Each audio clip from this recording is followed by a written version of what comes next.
नमस्कार सर्वांना. आज आपण मला आवडलेली सर्वात सुंदर अशी पु ल देशपांडे यांची कविता घेणार आहोत. तुम्हालाही नक्की आवडेल. या कवितेमध्ये प्रत्येक कडव्यामध्ये आपल्याला काहीतरी शिकण्यासारखं आहे. प्रत्येक कडवं आपल्याला काहीतरी शिकवून जातं. चला तर जास्त वेळ न घेता कवितेला सुरुवात करूयात. कवितेचं शीर्षक आहे मीपणा.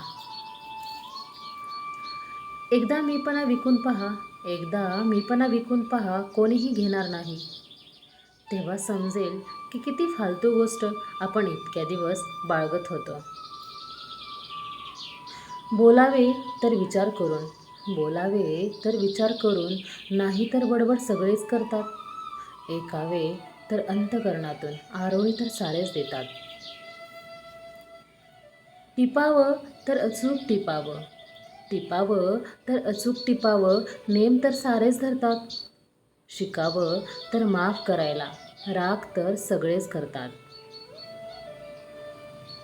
खळगी भरावी तर उपाशी पोटाची, खळगी भरावी तर उपाशी पोटाची, पोट भरून तर सारेच जेवतात. प्यावे तर दुसऱ्यांच्या दुःखाचे विष, सुखाचे घोट तर सारेच घेतात, सुखाचे घोट तर सारेच घेतात. जगावं तर इतरांसाठी, जगावं तर इतरांसाठी, स्वतःसाठी तर सगळेच जगतात. ठेवावा तर शत्रूवर पण विश्वास, घात तर सारेच करतात. दुःखामध्ये सुद्धा हसत राहावं, दुःखामध्ये सुद्धा हसत राहावं, वेळ तर सर्वांचीच येते. झालं तर आयुष्याचं सोनं व्हावं, राख तर सर्वांचीच होते, राख तर सर्वांचीच होते.